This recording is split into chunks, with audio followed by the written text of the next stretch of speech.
호흡이 있는 우리 모두가 하나님을 찬양하며 예배드리기 소망합니다. 아멘. 사랑하는 성도 여러분, 한 주간 어떻게 보내셨습니까?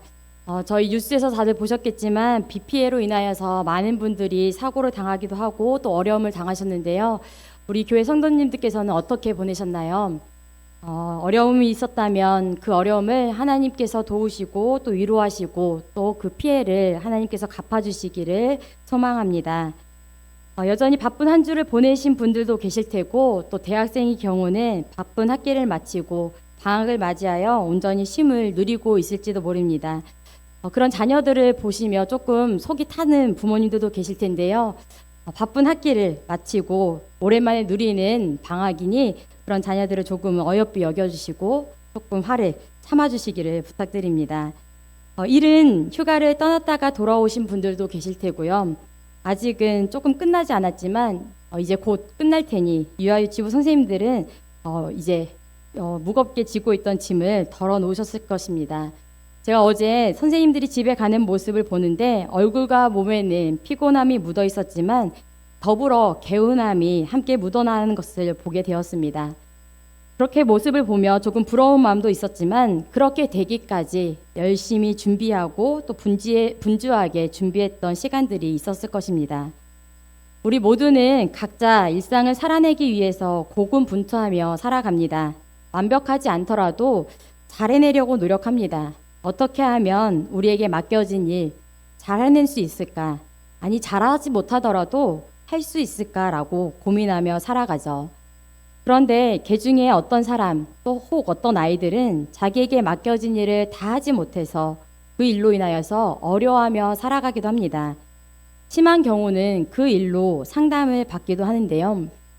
아직도 가야 할 길이라는 책을 쓴 스카펙 박사는 정신과 의사로 자신이 만났던 환자들을 상담하고 느낀 바를 이 책에 적어 두었습니다. 그의 책 속에는 자꾸만 일을 미루다 결국에는 해야 할 일들을 다 하지 못하는 습관을 갖고 있는 내잠자에게 조언을 담고 있는 이야기를 담고 있는데요. 그 사람에게 모든 일을 마무리할 수 있는 방법을 알려주고 있습니다. 그 방법은 바로 일의 순서를 정하는 것인데요. 사람마다 각자가 하는 일의 방식, 또 기준이 있을 텐데 스카펙 박사가 말하는 그 방법은 크게 일을 두 가지로 나누는 것입니다. 첫 번째 기준은 하고 싶은 일, 또 두 번째 방법은 자연스럽게 하기 싫은 일로 일을 크게 두 가지로 나누는 것이죠. 해야 하는 일 중에 하나는 하고 싶은 일, 또 하기 싫은 일로 나눈 다음에 그 중에서 먼저 할 일은 하기 싫은 일을 하는 것이다 라고 가르쳐 주었습니다.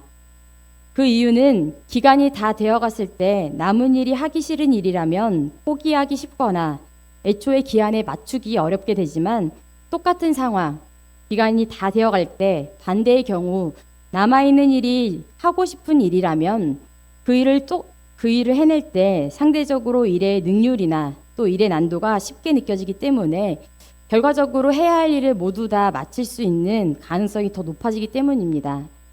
만약에 여러분들이 이 방법을 사용해서 여러분들이 해야 할 일을 다 마치려고 한다면 어떤 일에 이 방법을 사용해 보실 수 있겠습니까?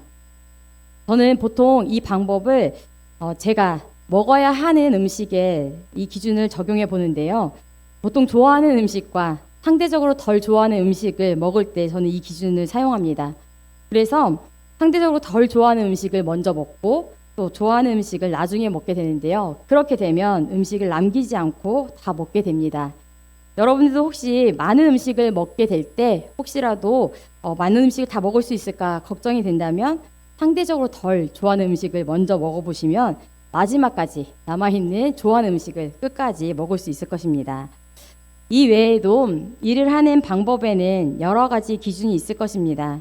필요한 일과 필요하지 않은 일, 또 급한 일과 급하지 않은 일, 중요한 일과 덜 중요한 일 등 여러 가지 기준을 가지고 우리는 우리에게 맡겨진 일, 해야 할 일들을 합니다. 그리고 어떤 사람들은 모든 것이 다 필요하다라며 다 해야 된다라고 생각하는 분들도 있으시겠죠. 여러분들에게 오늘 이 자리에 나와 하나님을 예배드리는 일은 몇 번째로 중요한 일, 하기 싫은 일과 하고 싶은 일 중 무엇이었습니까? 북일의 성도님들에게 하나님을 예배하고 찬양하는 일은 그 어떤 일보다도 더 중요하고 더 가장 급하고 가장 하고 싶은 일, 평생토록 놓지 말아야 할 중요한 일이 되길 소망합니다. 일상의 일들을 처리하는 여러 가지 방법이 있듯이 우리의 신앙의 여정을 걸어가는 데에도 동일하게 이런 여러 가지 방법들, 기준이 적용되어야 합니다. 그럼에도 불구하고 꼭 해야만 하는 일, 하기 싫어도 해야만 하는 일이 있는데 그것을 바로 사명이라고 합니다. 기준과 방법을 세워두었음에도 또는 어떤 편리함에 따라 일을 수행하기 위해서 그 세운 목적과 목표에 따라 방법이 있음에도 불구하고 우리가 끝맺어야 하는 과업이 또 사명이 우리에게 있다라고 합니다. 오늘 본문에서는 그 과업이 무엇인지 우리에게 말해주고 있습니다. 우리가 함께 읽은 요한계시록이라고 하는 말씀, 책은 1세기 말 로마의 도미티안 황제 치하에서 황제 숭배를 강요받고 많은 고난과 박해, 또 심지어는 순교를 당하는 성도들에게 위로와 소망의 메시지를 전하기 위하여서 쓰여진 책입니다. 고난과 박해로 공경에 처해 있는 소아시아 교회 성도들에게 반드시 또 속히 일어날 일, 예수 그리스도를 통한 마지막 심판의 날에 그 끝에 구원이 있을 것이다라는 그 희망의 메시지를 담고 있는 책이 바로 요한계시록이라는 책입니다.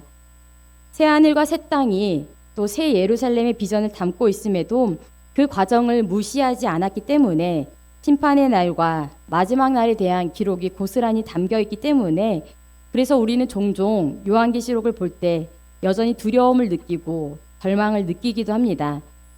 계속해서 쏟아지는 재판과 심판의 메시지를 바라보며 요한계시록 6장 17절에서는 이렇게 묻습니다. 그들의 진노의 큰 날이 이르렀으니 누가 능히 서리옴. 누가 그날을 견디며 설 수 있겠는가? 그 재앙의 날, 심판의 날을 버티고 살아남은 사람이 있긴 하겠는가? 재앙과 심판의 메시지를 보며 회의적으로 묻고 있습니다. 그런데 그렇게 절망하고 회의적으로 묻고 있을 때 이어서 17장의 말씀을 통해 요한계시록의 본래 목적이었던 위로와 소망의 메시지가 들려옵니다. 하나님의 이름과 또 어린 양의 이름으로 인침받은 모든 사람들 중에서도 하나님을 믿는 자들이 구원을 받게 될 것이다라고 또 환난 가운데서도 꼭 살아남는 자들, 구원받는 자들이 있을 것이라는 분명한 약속, 소망의 메시지를 주며 환난을 이겨내라고 포기하고 싶고 또 믿음을 저버리고 싶은 그 순간에 하고 싶지 않은 일, 믿음을 지키는 일을 끝까지 포기하지 말고 지켜나가라고 격려하며 위로해주고 있습니다. 오늘 말씀도 그와 같이 맥락을 같이 하는 말씀입니다.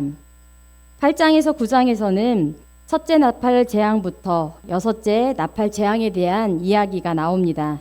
그리고 오늘 본문 다음에 나오는 11장에서는 일곱째 나팔 재앙을 묘사하고 있습니다. 그 사이에 낀 오늘 본문 말씀에서는 작은 두루마리를 들고 있는 힘센 천사가 등장하는데 그 천사의 모습을 이렇게 묘사하고 있습니다. 그는 구름에 쌓여서 하늘로부터 내려오는데 그 머리 위에는 무지개가 둘려 있고 그 얼굴은 해와 같고 발은 불기둥 같고 그 오른발은 바다를 왼발은 땅을 밟고 있는 모습과 같다라고 합니다. 이 모습은 마치 하늘을 보좌로 삼으시고 또 땅을 발등상으로 삼으시는 하나님의 모습을 떠올리게 만듭니다. 이렇게 천사의 모습을 웅장하고 또 위대하게 묘사한 것은 하나님의 일을 수행하는 천사가 이 세상의 역사를 주관하시는 하나님의 권능과 위엄 또 초월적인 힘을 부여받았다는 것을 보여주기 위함입니다. 그가 자기 멋대로 자기의 힘과 능력으로 이 일을 이루고 있는 것이 아니라 하나님의 온전한 뜻에 따라 또 하나님의 능력으로 일하고 있음을 그 천사의 권위를 인정해주기 위하여서 마치 하나님의 모습처럼 묘사하고 있는 것입니다. 이처럼 하나님으로부터 온전한 사명을 받은 천사는 그 손에 작은 두루마리 하나를 펴서 들고 있었다라고 합니다. 5장의 두루마리는 7인으로 봉인되어 있었지만 오늘의 말씀 두루마리는 펴져 있었다라고 기록합니다. 요한계시록에 나오는 두루마리가 펼쳐져 있다라는 것은 하나님의 말씀, 하나님의 계시가 드러날 것을 의미합니다. 더 나아가서 그 계시가 이루어질 것을 상징하고 있죠. 그렇기 때문에 두루마리가 펼쳐질 때마다 계시의 말씀이 알려질 때마다 그 안에 담겨져 있던 종말의 사건들이 펼쳐질 것을 진행될 것을 사람들은 두려워하며 떨고 있었던 것입니다.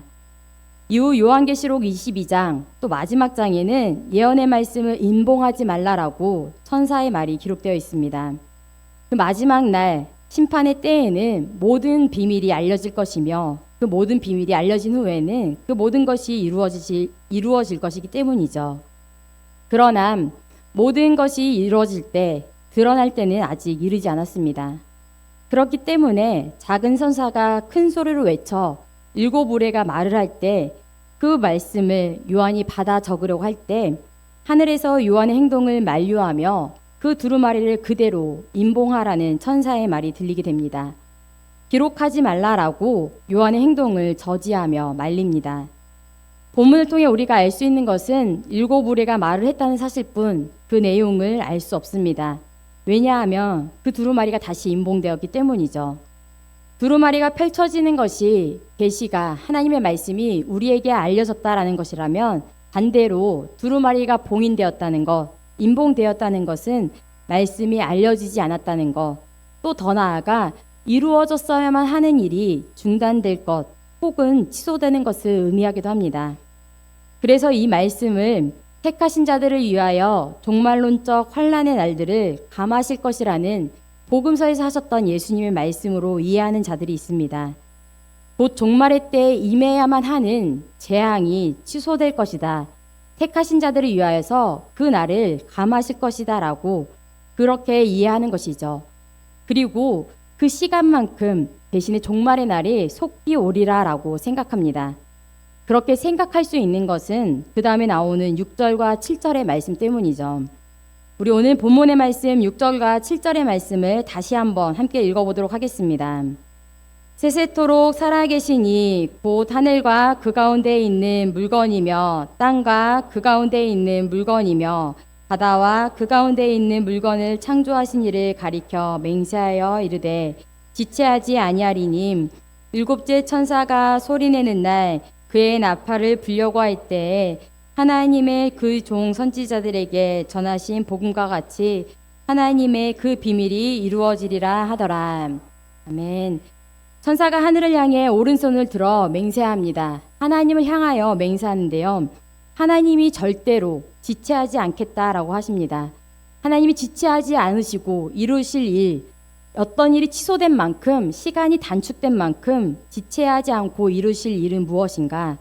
7째 천사가 나팔을 부는 그날 하나님의 비밀이 이루어질 것이다 라고 말합니다. 그 비밀은 이미 많은 선지자들을 통하여서 전해주신 하나님의 복음, 그 복음이 이루어질 것이다 라고 합니다. 복음의 핵심은 무엇입니까? 예수 그리스도를 통한 구원입니다. 구원을 이루는 것은 하나님의 복음, 그 복음은 하나님을 믿는 자들은 구원을 받고 하나님의 그 복음을 거부하는 자들에게는 심판이 있을 것이라는 것입니다. 하나님의 그 복음의 계시는 특정 집단과 특정 인물들에게만 비밀스럽게 주어지는 것이 아니라 온 세상 사람들에게, 모든 백성들에게 이미 전해진 것입니다. 수많은 선지자들을 통하여서 이미 전해진 그 복음이, 그 비밀이, 비밀도 아닌 그 복음이 온 사람들에게 전해졌던 그 이야기가 지체하지 않고 이루어질 것이라는 것이죠. 14만 4천 명이라는 특정 숫자에 국한된 사람들의 소유물이 아니라 상징적인 그 숫자에 매달릴 것이 아니라 특별히 선택된 자들만이 아닌 모든 사람이 구원받길 원하시는 하나님의 예정 가운데 이 세상의 모든 피조물들에게 주신 하나님의 약속의 말씀이 이루어지실 것이라는 것이죠.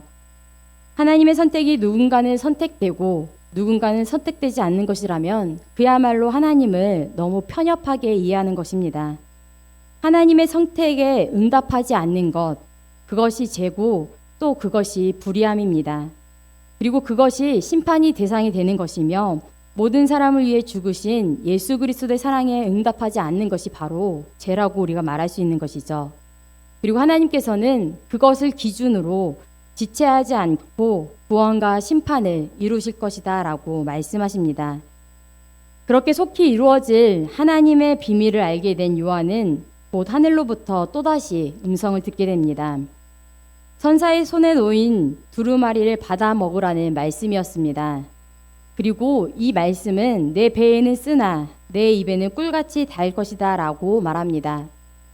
말씀이 달콤한 이유는 그들이 현실 속에서 당하는 고통의 순간, 환란의 순간이 끝이 있다라고 말씀하고 있기 때문입니다. 그리고 그런 현실을 견딘 그들에게 구원이 있다라고 약속해주고 계시기 때문이죠. 희망과 위로의 메시지가 있기 때문에 그들에게 말씀이 달콤할 수밖에 없습니다. 그런데 그토록 달콤한 말씀이 희망과 위로의 메시지가 왜 배에서는 쓰디쓴 말씀이 되어버릴까요? 두루마리를 받아 먹은 요한에게 맡겨진 사명이 있기 때문이죠.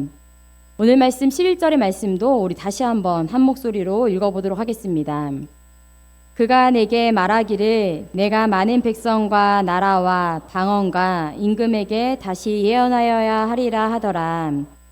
아멘.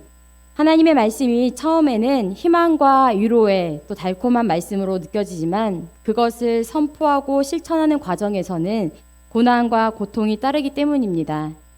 하나님의 말씀이 입에는 달지만 그 말씀을 온전히 이해하고 받아들이는 과정, 또 내면화하는 과정, 소화하는 과정뿐만 아니라 그렇게 소화해낸 말씀을 살아내는 과정, 순종하는 과정, 실천의 과정이 퍽 고되고 힘들기 때문이죠. 기록하지 못하게 한 두루마리였으나 결국 그 모든 것을 받아먹고 체화한 그 말씀을 살아낼 때, 그리고 그 말씀을 전하게 하는 과정에서는 쉽지 않은 일들이 많았습니다. 복음을 받아들이는 자뿐만 아니라 그 복음을 전해야 할 때는 듣든지 아니 듣든지 모든 자들을 향하여서 말씀을 전해야만 했습니다. 요한뿐만 아니라 요한의 말씀을 듣는 모든 자들을 향한 하나님의 명령이었습니다. 희망과 위로의 메시지는 1세기 성도들이 현실 속에서는 성도들의 생명을 위협하는 또 하나의 칼날과도 같은 말씀이었죠. 실제로 그들은 복음을 전파하며 순교하는 일을 목격했습니다. 그런 위험과 위협 속에서 살아가던 자들이었기 때문에 그들에게는 말씀이 달콤하기도 하고 쓰기도 했던 것이죠. 그렇다고 말씀을 가려받는다면, 말씀대로 살기를 포기한다면, 하고 싶지 않다라고 회피한다면 그들은 온전한 말씀의 성취를 보지 못할 것입니다. 요한처럼 말씀을 받아먹고 쓰디쓴 순간을 감내할 때, 또 말씀을 온전히 소화해내고 고통의 순간을 견딜 때, 인내의 과정을 모두 거친 후에야 결국 각자에게 예비된 승리의 면류관을 쓸 수 있게 될 것입니다. 복음을 전하는 것, 사명을 감수하는 그 일은, 그 사랑의 좁은 길을 걷는 그 일은 마치 남을 위해서 생명을 내어주는 것처럼 희생하는 것처럼 보이지만 결국에는 내가 걸어가야 할 나에게 예비된 천국을 걷는 그 길 중에 거쳐야만 하는 길입니다. 말 그대로 여정일 뿐입니다. 그렇게 생각할 때 복음을 전하는 일, 또 우리 각자에게 맡겨주신 사명은 하고 싶은 일과 또 하기 싫은 일로 나누어져서 선택이 가능한 일이 아니라 성도라면, 하나님을 믿는 자들이라면 필수적으로 해야만 하는 일이 됩니다. 누가 갈까 물을 때 여지가 남아서 내가 가겠다라고, 누구는 가고 누구는 가지 않겠다라고 그렇게 가능한 일이 아니라 모두가 가야만 하는 그 길이 바로 우리에게 맡겨진 길, 사명이 되는 것이죠. 고린도전서 9장 16절에서 바울은 이렇게 고백합니다. 우리 화면에 나오는 고린도전서 9장 16절의 말씀을 한 목소리로 읽어보겠습니다. 내가 복음을 전할지라도 자랑할 것이 없으면 내가 부득불 할림이라. 만일 복음을 전하지 아니하면 내게 화가 있을 것이로다. 네. 복음을 전하는 일이 자랑할 일도 아니고 거창한 일도 아닙니다. 남을 위한 일은 더더욱 아니라 내가 해야만 할 일, 당연할 도리로 생각하며 살아갈 수 있는 저와 여러분이 되길 소망합니다. 더 나아가서 바울처럼 복음을 전하지 않으면 화가 있어도 된다라고, 아니 화가 있어야 된다라고 결단하며 나아갈 수 있는 저와 여러분들, 때때로 우리에게 달콤하기만 한 말씀이 아니라 쓰디쓴 말씀인 것을 알고 있음에도 그 말씀을 기꺼이 갖고 나아가기로, 그리고 더 나아가 그 말씀을 전하며 살아가기로 결단하는 저와 여러분들이 되길 바랍니다. 예수님께서 걸어가신 그 길을 우리도 따라 걷다 보면 예수님이 그 길 끝에서 우리를 맞이해 주실 것입니다. 더 나아가 새 예루살렘과 새 하늘과 새 땅에서 우리가 그 길 끝에 가운데 그 나라에 들어가게 되면 오늘 이 자리에서 함께 예배하듯 우리가 함께 모여 하나님을 예배하는 그 기쁨이 그곳에서도 다시 한번 재현될 것입니다. 우리가 그 하나님의 나라, 그 새 예루살렘과 새 땅, 그 새 하늘을 소망하며 우리에게 맡겨주신 하루하루를 감사히 또 한 주를 감사히 살아내며 우리에게 맡겨주신 사명을 잘 살아내고 돌아오겠다라고 결단하며 나아가는 저와 여러분들이 되길 바랍니다. 우리 이 시간 함께 기도드리겠습니다.